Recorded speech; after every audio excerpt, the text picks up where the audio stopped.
नमस्ते बच्चों। करौली जिले के अर्धवार्षिक परीक्षा 2021-22 के भौतिक विज्ञान विषय के प्रश्न पत्र को हल कर रहे थे, उसके पार्ट 2 में आपका स्वागत है। पार्ट 2 फर्स्ट में हमने क्वेश्चन नंबर 21 तक कंप्लीट कर लिए थे। नंबर 22 है, विद्युत आवेश के क्वांटीकरण को समझाइए। इसका उत्तर, विद्युत आवेश के क्वांटीकरण किसे कहते हैं, क्वांटीकरण का नियम क्या है। इस नियम के अनुसार किसी वस्तु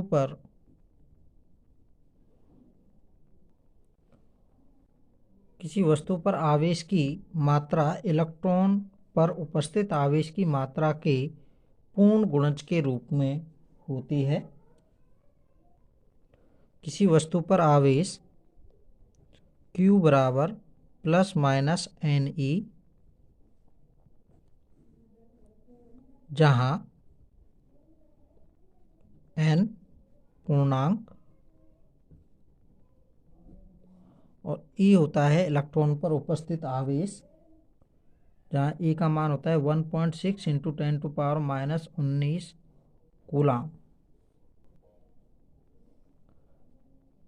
इस पूरे नियम को इसे आवेश का क्वांटीकरण का नियम कहते हैं।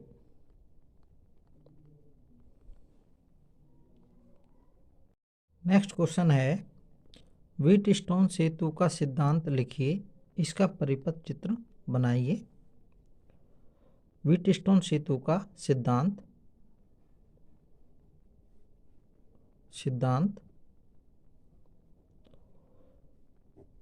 क्या है। व्हीटस्टोन सेतु की संतुलन अवस्था में दो संलग्न भुजाओं के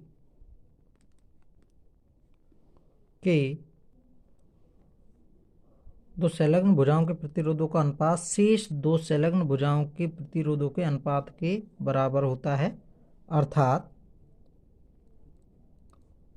P/Q बराबर R/S। ये संतुलन अवस्था के लिए प्रतिबंध सिद्धांत होता है। यह है व्हीटस्टोन सेतु के लिए परिपथ चित्र। P, Q, R और S ये प्रतिरोध हैं, यानी कि ये दो संलग्न भुजाएं, ये संलग्न भुजाएं और ये संलग्न भुजाएं। ये बैटरी है और ये K1 है। ये G गैल्वेनोमीटर है धारामापी, और K2 कुंजी है और K1 कुंजी है। ये व्हीटस्टोन सेतु का परिपथ चित्र है। नेक्स्ट क्वेश्चन है, लेंज का नियम समझाइए। तो लेंज का नियम किसे कहते हैं। इस नियम अनुसार विद्युत चुंबकीय प्रेरण की प्रत्येक अवस्था में उत्पन्न प्रेरित विद्युत वाहक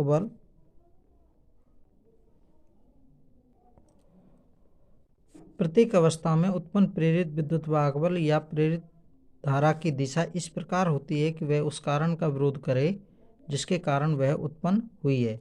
फैराडे के द्वितीय नियम को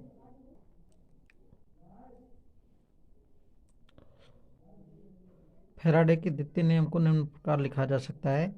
E बराबर -d∅/dt, फाई फ्लक्स है। यहाँ ऋणात्मक चिन्ह यह प्रदर्शित करता है कि प्रेरित विद्युत वाहक बल चुंबकीय फ्लक्स में परिवर्तन का विरोध करता है। तो लेंज का नियम क्या होता है कि विद्युत चुंबकीय प्रेरण की प्रत्येक अवस्था में प्रेरित विद्युत वाहक बल व प्रेरित धारा की दिशा इस प्रकार होती है कि वह उस कारण का विरोध करती है जिसके कारण वह उत्पन्न हुई है। नेक्स्ट क्वेश्चन है, भंवर धाराओं की उपयोग लिखिए। तो भंवर धाराओं के उपयोग होते हैं रुद्धूल धारामापी में और प्रेरण भट्टी में। इनकी हम व्याख्या कर सकते हैं। रुद्धूल धारामापी विद्युत चुंबकीय अवमंदन भी कह सकते हैं, विद्युत चुंबकीय अवमंदन में और प्रेरण भट्टी में। इसकी व्याख्या इस प्रकार कर सकते हैं।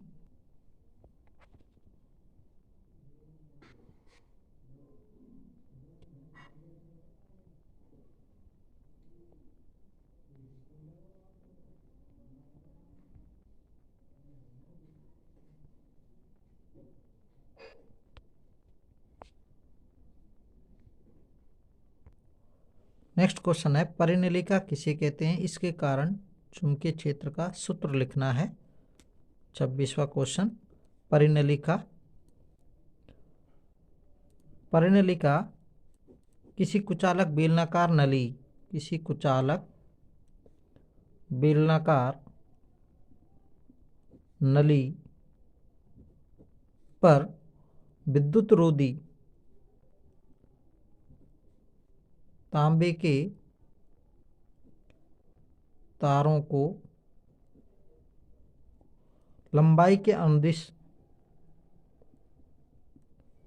लपेट दिया जाए तो जो व्यवस्था प्राप्त होती है उसे हम परिनिलिका कहते हैं। कि किसी कुचालक बेलनाकार नली, ये कोई कुचालक बेलनाकार नली है और इस पर हम कोई तार लपेट दें तो जो व्यवस्था प्राप्त होगी वो उसे हम क्या कहते हैं, परिनिलिका कहते हैं। इसके कारण चुंबकीय क्षेत्र का सूत्र लिखना, तो केवल सूत्र लिखना है। तो चुंबकीय क्षेत्र का जो सूत्र है B बराबर μ0 Ni। μ0 होती है निर्वात की चुंबकशीलता और n होता है एकांक लंबाई में फेरों की संख्या। तो n होती है n/L, एकांक लंबाई में फेरों की संख्या। I होती है धारा। तो ये V बराबर μ0 Ni ये होता है सूत्र परिनिलिका के अंदर। नेक्स्ट क्वेश्चन है, शंट प्रतिरोध किसे कहते हैं, समझाइए। शंट प्रतिरोध जब हम धारामापी को एमीटर में रूपांतरित करते हैं, धारामापी को एमीटर में रूपांतरित करते हैं तो इस धारामापी के समांतर क्रम में एक अल्प मान का प्रतिरोध जोड़ते हैं जिसे शंट प्रतिरोध कहते हैं।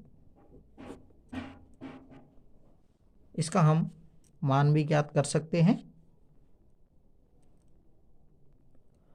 धारामापी को एमीटर में रूपांतरित करने के लिए समांतर क्रम में एक अल्प प्रतिरोध जोड़ देते हैं जिसे शंट कहते हैं। इस प्रतिरोध का मान आवश्यकता अनुसार एमीटर की परास के आधार पर लिया जा सकता है। चित्र से ये शंट प्रतिरोध ऐसे है, ये गैल्वेनोमीटर है, इसमें I धारा प्रवाहित हो रही है तो गैल्वेनोमीटर में बहने वाली धारा को Ig और इसमें I - Ig। तो बिंदु ए व बी के मध्य विभवांतर बराबर होगा, तो आई जी आर जी बराबर आई माइनस आई जी आर एस। आर जी होता है गैल्वेनोमीटर का प्रतिरोध, तो एस शंट प्रतिरोध बराबर आई जी आर जी बटे आई माइनस आई जी। उपरोक्त सूत्र की सहायता से हम आई जी परास का एमीटर बनाने के लिए आवश्यक प्रतिरोध एस का मान ज्ञात कर सकते हैं।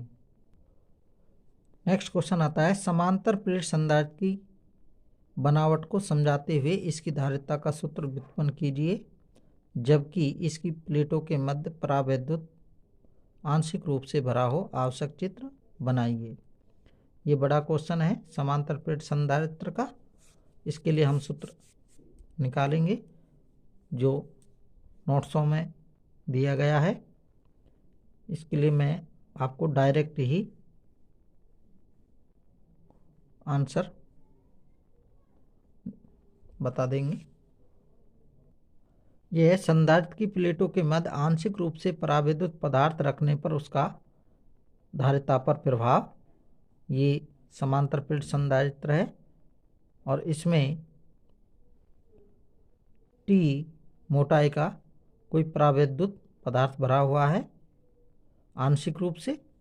इसकी ये व्याख्या कर देंगे। चित्रानुसार एक समांतर प्लेट संधारित्र है जिसकी प्लेटों का क्षेत्रफल a है तथा प्लेटों के मध्य की दूरी स्मॉल d है। उस संधारित्र की प्लेटों के मध्य t लेस देन d मोटाई का k परावैद्युतांक वाला परावैद्युत पदार्थ रख देते हैं जिससे प्लेटों के मध्य निर्वात की दूरी d माइनस टी रह जाती है। ये निर्वात की दूरी, ये t पदार्थ भरा हुआ है तो d माइनस टी निर्वात की दूरी। अब प्लेटों के मध्य निर्वात में विद्युत क्षेत्र की तीव्रता E1 बराबर सिग्मा अपॉन एप्सिलॉन 0, तो Q अपॉन ए एप्सिलॉन 0 तथा परावैद्युत पदार्थ में विद्युत क्षेत्र की तीव्रता E2 बराबर सिग्मा अपॉन एप्सिलॉन 0 K बराबर Q upon A epsilon 0 K। यदि प्लेटों के मध्य विभवांतर V हो तो V बराबर E1 d minus T plus E2 t, V बराबर Q d माइनस टी बटे A epsilon 0 plus Q T upon A epsilon 0 के। तो V बराबर Q upon A epsilon 0 d minus T plus T upon के। अतः संधारित्र की धारिता C बराबर Q upon V, C Q बटे V का मान यहाँ से रख देंगे तो ये C धारिता आ गई A epsilon 0 d minus T plus T upon के।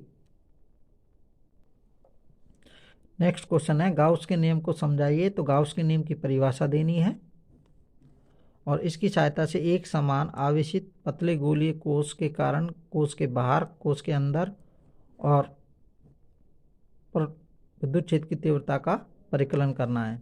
तो ये बड़ा क्वेश्चन है, गाउस के नियम के अनुप्रयोग है 3rd। और इसी तरीके से क्वेश्चन नंबर 29 है, विभव मापी की परिभाषा देनी है कि विभव मापी किसे कहते हैं। तो विभव मापी एक ऐसा उपकरण है जिसकी सहायता से हम अज्ञात विद्युत वाहक बल किसी सेल का या किन्हीं दो बिंदुओं के मध्य विभवांतर का मापन कर सकते हैं। इसकी बनावट को समझाते हुए प्राथमिक सेल के आंतरिक प्रतिरोध का परिकलन करना है और इसके अथवा में है बायो सावर्ट के नियम की सहायता से किसी धारावाही वृत्ताकार पास की अक्ष पर चुंबकीय क्षेत्र की तीव्रता का सूत्र व्युत्पन्न करना है। तो ये बड़ा क्वेश्चन है, ये बायो सावर्ट के अनुप्रयोग में है। और क्वेश्चन नंबर 30 है, प्रत्यावर्ती धारा जनित्र की बनावट को समझाते हुए इसकी कार्यविधि को समझाइए।